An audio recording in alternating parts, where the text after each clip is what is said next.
Welcome back to another week of TECsperts. Today is our Painted Purple week. Hold on 1 second. Robert, you gotta change, dude. What are you talking about? Did you not get the memo? Yeah, I don't think it's purple. Hold on a minute. There we go. Alright, welcome back to another week of TECsperts, and today it's Painted Purple. I'm Aaron Jackson, and I'm the sports editor at the East Carolinian. I'm Ty Gavin, the copy editor. I'm Chase Carroll, sports chief. I'm Robert Romero, baseball reporter. I'm Daniel Roberts, baseball reporter. This is TECsperts.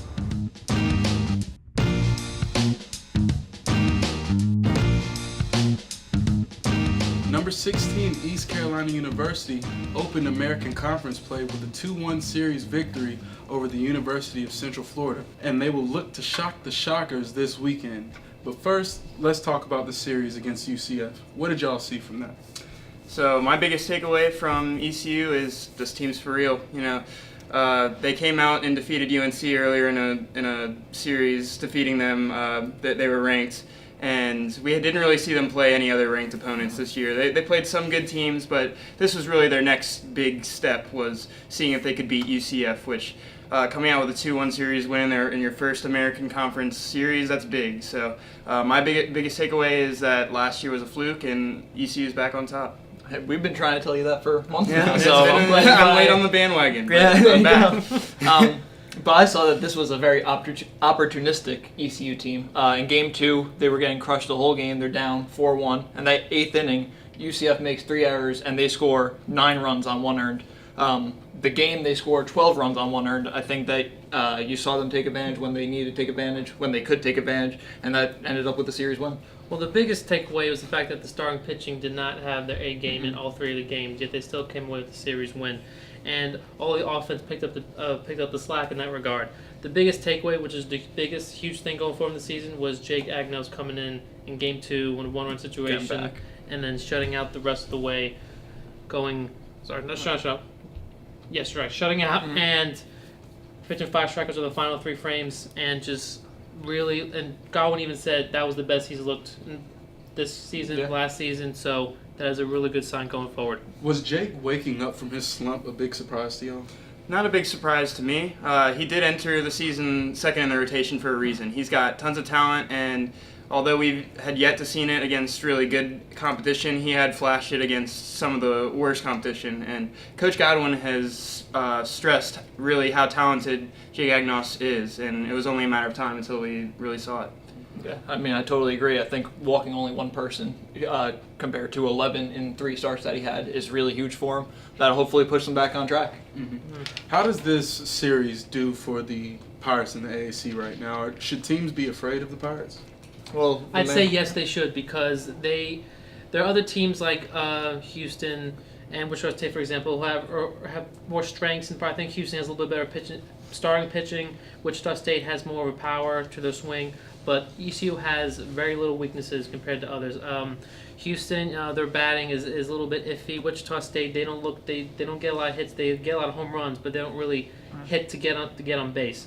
But ECU has an all-around bullpen, starting pitching, batting where they can hit the home run when they need it. They can draw walks. They're very disciplined at the plate. And all season, Godwin's talked about quality of bats. And even though, like Spencer Brickhouse, for example, is batting .250, he said he has one of the best at bats because he gets good swings every time. He lines it right to the guy out there. But that's just what this team's about.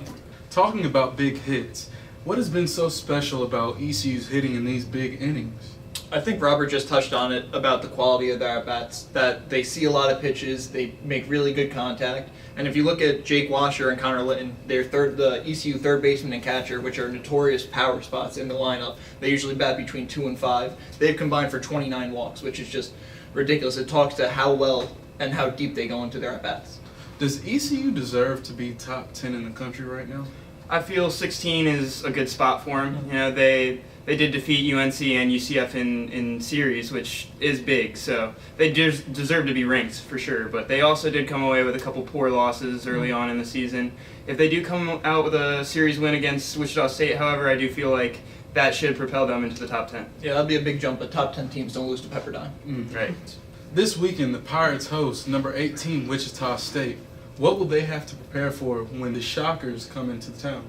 Well, ECU has to prepare for their starting pitching with guys like Liam Eddy and Tyler Davis, who have been shut down. I mean, Liam doesn't strike out a lot of guys, but he pitches for contact. He gets guys just thinking they're going to get good pitches, but really they're going to just hit it out and they're going to get out real quick. Mm-hmm. So they can work around that because their bullpen isn't the best. So like if they can get to the bullpen like they did against UCF, they can really start making noise and feed off the home crowd. And that's also big too. The fact that they're going to be at home is a big jump. Mm-hmm. And this is also Wichita State's first AAC conference of pretty much their whole time since entering things. So it's also interesting to see how they will come out. Mm-hmm. Any pitching staff that pitches to a .197 opponent batting average is going to be tough to hit against, but like ECU can walk a lot, and hopefully if they put together enough good at-bats, they can break that 3.5 runs that Wichita State usually gives up. Now on to predictions. This weekend I have ECU taking the series against Wichita State 2-1, building off of what they did against the University of Central Florida. I also have them going 1-1 in the weekday clashes against Wofford and UNCW. I got ECU beating UNCW and then losing to Wofford. How about y'all?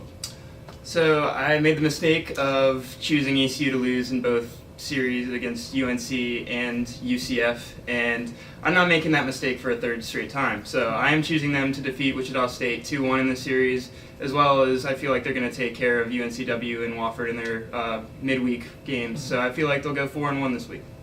I'm going to be the only one with the exception, but I'm not going to pick Wichita State. I'm picking a sweep for ECU. I think the Pirates have more problems when opponents have better batting. I think Wichita State is coming in with a great pitching rotation, but I think that the ECU batters and Cliff Godwin will have them disciplined enough to be able to put up enough runs to win these games. I think you made a great point that this is Wichita State's first American Athletic Conference series of all time. I think that puts a little bit of pressure on them. I think the Greenville crowd will be rowdy with Good Friday being off. I think a lot of students will stay in town and hopefully go to the games. For Wofford and UNCW, finally we get to play UNCW, see what they're about. But I have 2 wins there as well, and next time that we're sitting here, I think the Pirates are 23-5. You know what? You convinced me. I'm actually going to change my pick from 2-1 series win to a sweep for ECU because this team, I think, they just have this chip on their shoulder but they don't think ahead. They don't think like, oh, we want the championship. We want to be the better team today than we were yesterday. And that's how they need to go by against Wichita State, against UNCW, Wofford.